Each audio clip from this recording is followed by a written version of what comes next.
Hey guys, welcome to JPlays and welcome to Devblog number 8 on my translation project of Nanatama Chronicle of Dungeon Maker, or as I like to call it, Dungeon Maker 3 for the Sony PlayStation Portable. Alright, so with this video, we now have reached milestone 3. Is it 3? Yeah, milestone 3.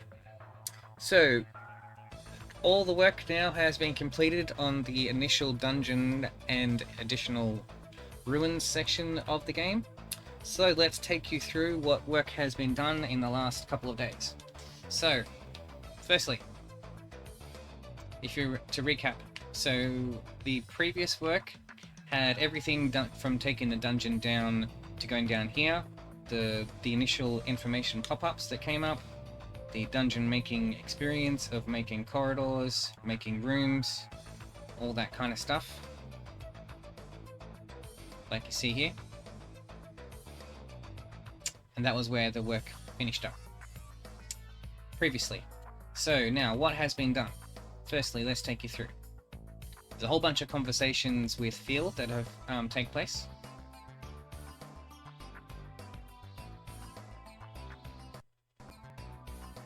What's this? Feels different. From here on, be different. The wind blows. Must be a path ahead. Part of the ruins? Let's go. Be careful and on guard. So that's the first conversation that happens as you delve into the deeper parts of the ruins.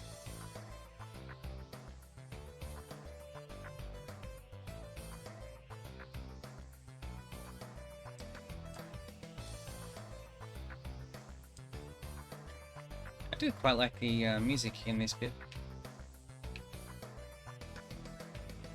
Then again, I'm sure if I did a proper playthrough of this, if this was like full English already, I'm sure I'd get very accustomed to hearing that music all the time. Alright, so here we have our next information pop-up that comes up, talking about, container boxes. So you can examine it and open it by pressing the triangle button. Which we get the spear, which was already translated long ago.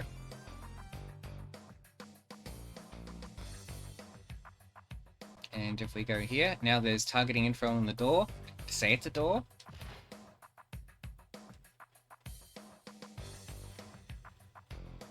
It's like stairs, but different. What's this? An old device? If it were to move. And we have another information pop-up saying, a device. When near suspicious objects, press triangle to check it. And now we have this prompt that comes up. Move off this floor? Sure, why not?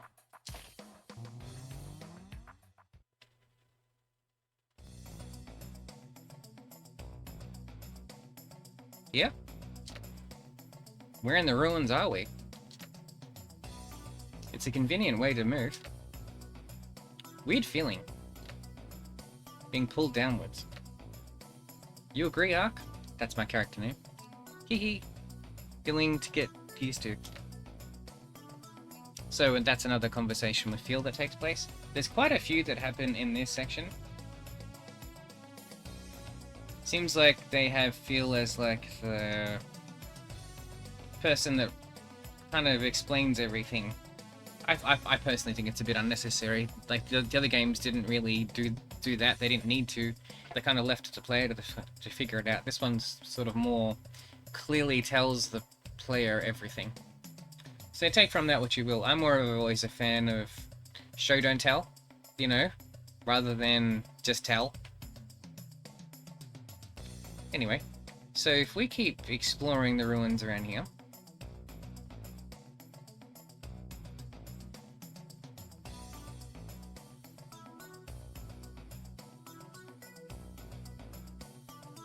we reach another door.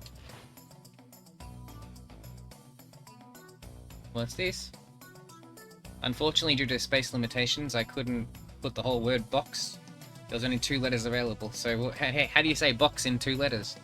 So, targeting info, box anyway. And if we go to check it, what's this? We just got ourselves a new item, which if we look in the item bag, it's a fur hat, or a warm fur hat.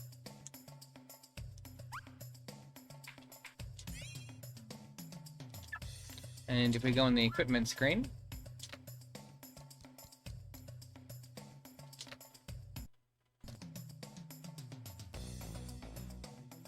we can see that it's a very slight improvement over the previous one. Only one extra in armor level, but in the guard, I think it's guard,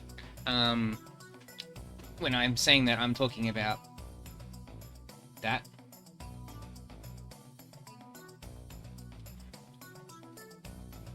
Wait. It's hard when I can't see my text box. Oh yeah, there's the mouse cursor. Yeah, so that's guard, I think, and then this also provides a slight bonus to water resistance, as you can see here.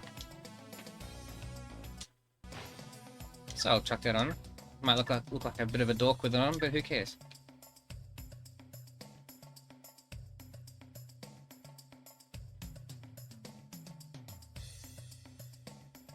Now, if we go up here, this was the part that I was most interested in. Like, what is this thing? Eh? An orb? Maybe someone else has been sealed. My head feels fuzzy. But good. Ah, he helped you. Must give back. Seems he has summoning powers. Take down undead with my sacred bow. I will lend you the power I can. Got Angel Orb. And can now summon Angel. So, we have another, this is probably the one took the longest. An information, got Orb. Got Summoning Orb. By using this, you can summon Angel. Unlike the blue orbs of Feel and others, summoning costs MP. Summon via the command and mag. So, command and mag is here. So we now have this at our disposal, a new spell that we can use that works particularly well against undead. We also gained a new key item, the Angel Orb, and our journal as a new entry saying that we got the Angel Orb, as you can see here.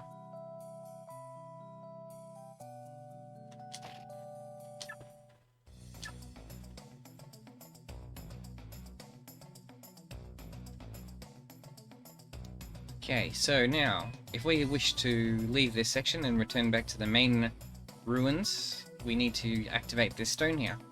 Now if we go to check this, this is it a magical power? I wonder if this opens the gate. Ah, it worked. I wonder what's next. So now we have accessed back to the main ruin section. And then if we go to leave town, go to leave the ruins. Just checking something. Yep, that's alright.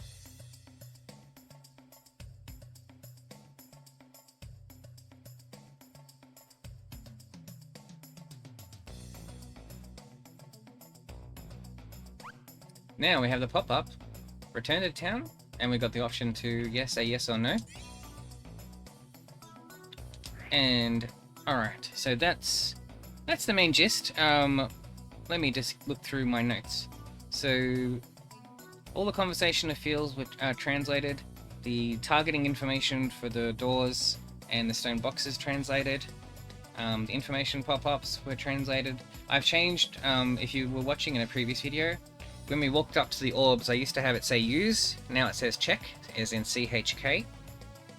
The fur hat item was translated. As you saw, the ruin gate, like the stone to activate the gate, translated. The conversation with the angel was translated, as well as the angel orb. and the journal entry for getting that.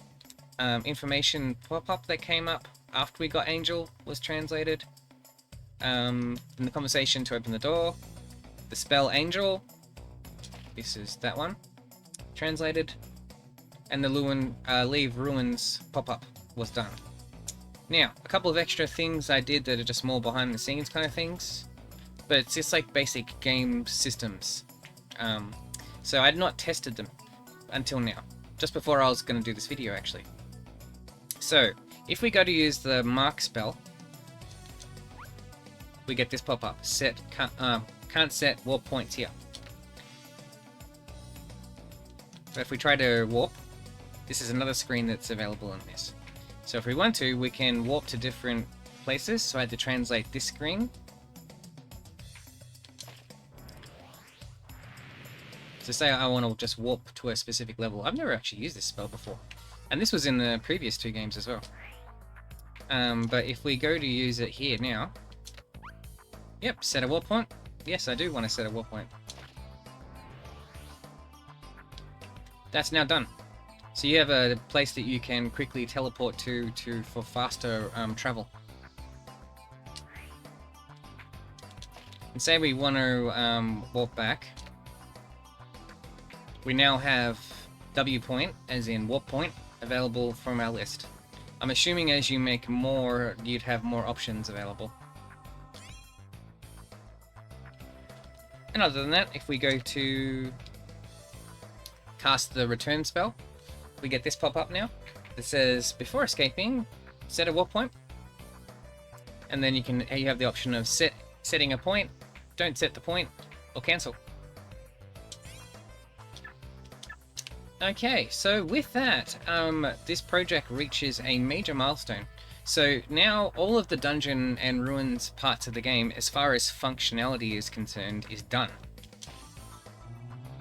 And so now it should move to just basic conversation translations. Item translations when new items become available, and dungeon parts when they become, once I encounter those from the shops, or, when you get them.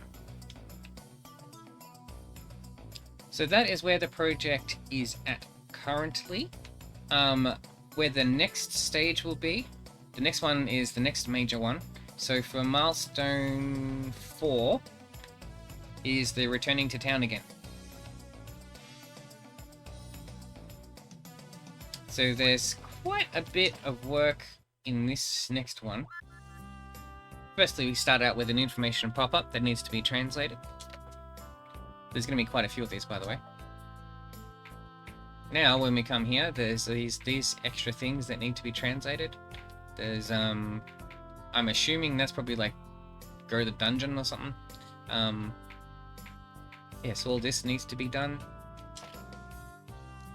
There's a lot of conversations in town that need to be translated. So we have this one. It's quite lengthy.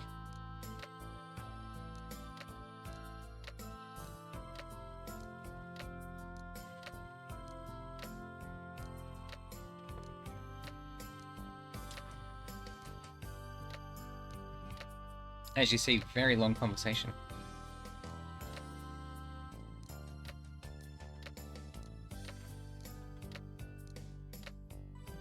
And whoever this mystery person is, so this is our next mystery character.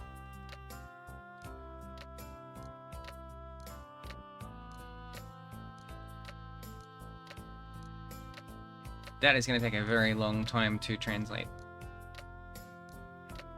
On the plus side, translating is getting quicker, as I'm kind of just developing techniques that shorten down like the process to make it quicker. God damn, that's a very long conversation.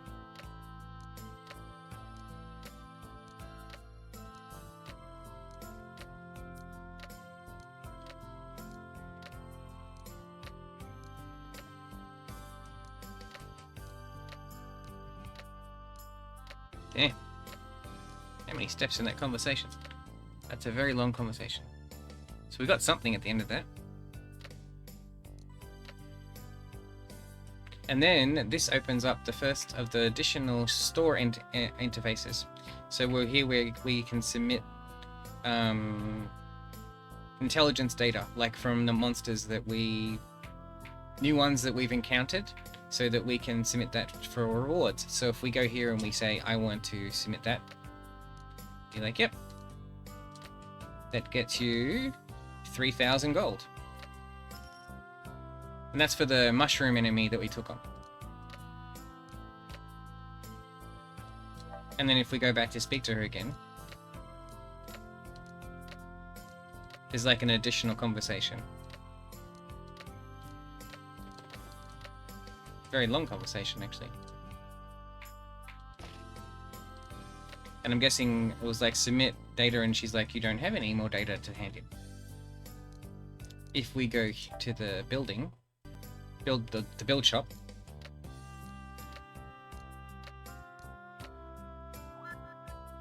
at least a much shorter conversation. And now we, even though I haven't, this is the next additional store interface that I need to translate. So this one's about buying building supplies and selling it. So here we're buying additional ones. Thankfully, all these ones I've already translated. So it will be just the title at the top and the conversation itself, plus the store screen. So that's buying. I'm guessing that's probably selling. Is it?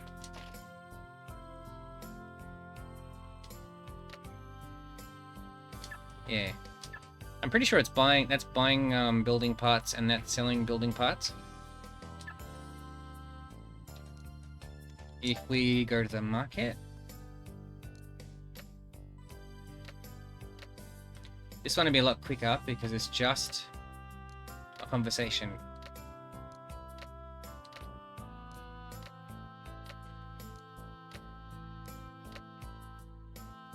But thankfully, I've already translated this, so it's just the conversation that has to be translated.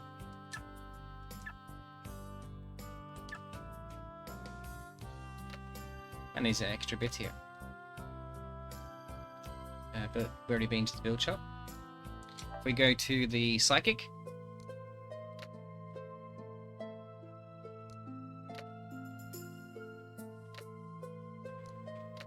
another conversation that takes place.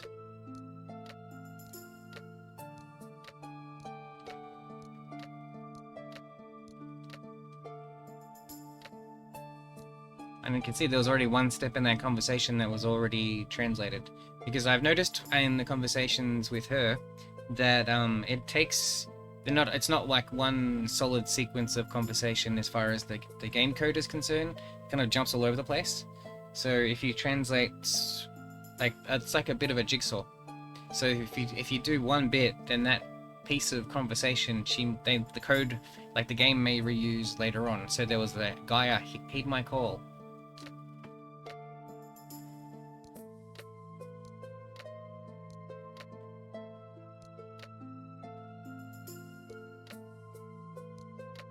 So she's more reading the future again, I think.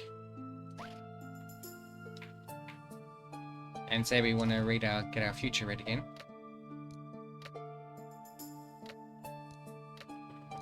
Huh.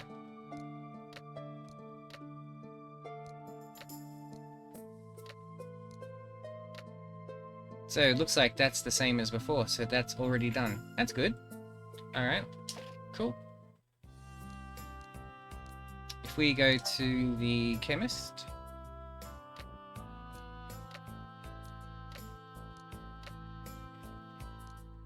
another conversation that needs to be translated.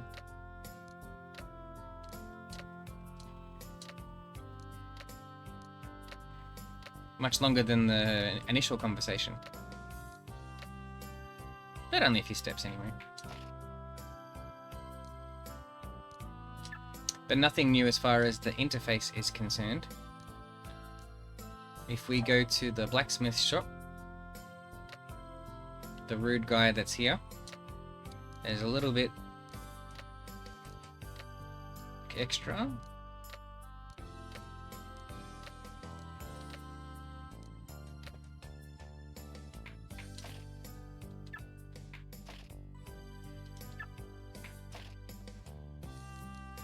Ooh, got a fang. Okay. So now we've got an additional item in our inventory. I'm not sure when I got that. It might have been from the shop. So that means that's an additional item for the equipment screen. Oh, we've got an extra thing here. Ah, okay. So yeah, so here is another information pop-up. And concerning fangs, I know exactly what that is, even without... Oh, that's going to turn rulebook entry. Cool. Alright, so, and that's another thing. So the fang has to be translated, all the button prompts at the bottom needs to be done, the rulebook entry needs to be done, all this.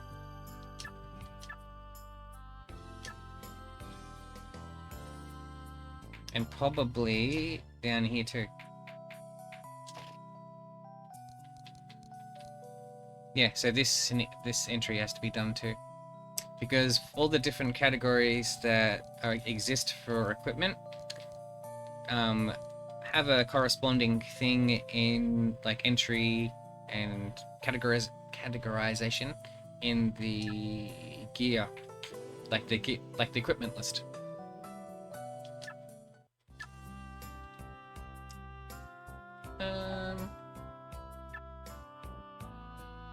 What else? Ah, and most importantly, okay, then we have the player's home. So this is a central place that you're going to be coming to all the time. Now thankfully the rulebook entry I've already previously translated as doing the town, when I went through translating the rulebooks for the town facilities. But we need the basic functionality. Now I already know what that is. That's the mailbox, because occasionally you'll get mail sent to you. And that's a new feature from this game that wasn't in the other ones. And then the other stuff is like... okay, this is using items. I don't know what that is. That one's preparing a meal to eat, so this is another major part of what the game is.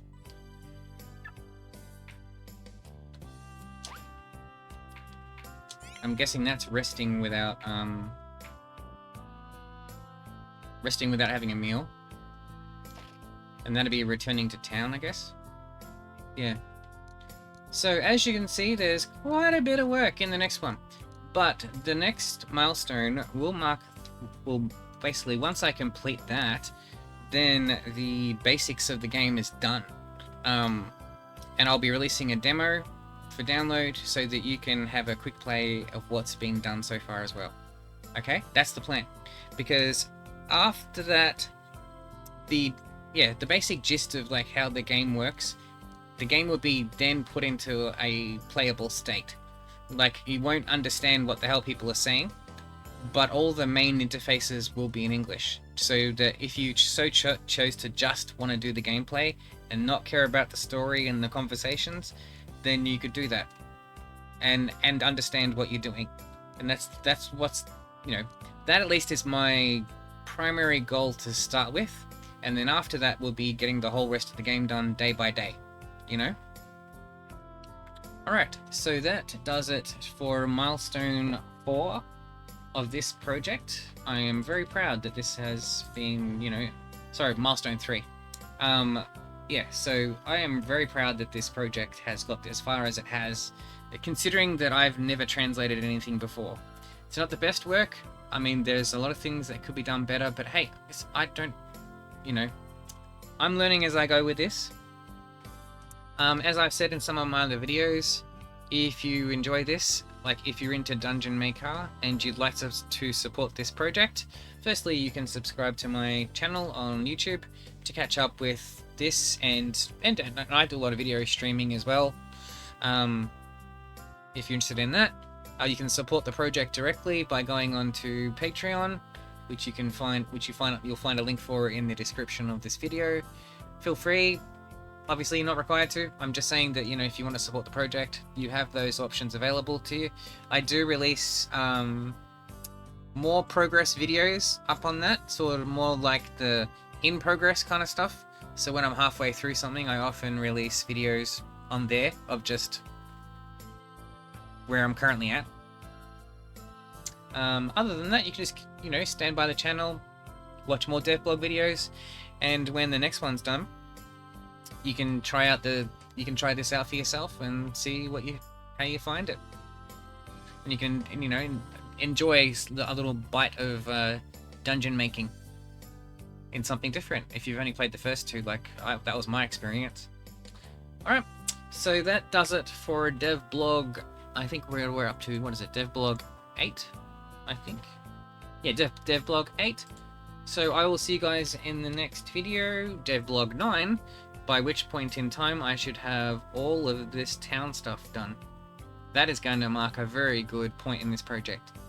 Already though, having the dungeon and ruins section completely done, that by itself almost puts this into a playable state. It's just that you don't have the town interfaces done for the stores, that's all. But once that's done, then, you know, aha! Yeah, that'll be the best point. Okay, alright, so see you guys in the next Devblog video, and we'll go from there. Guys, have a good one.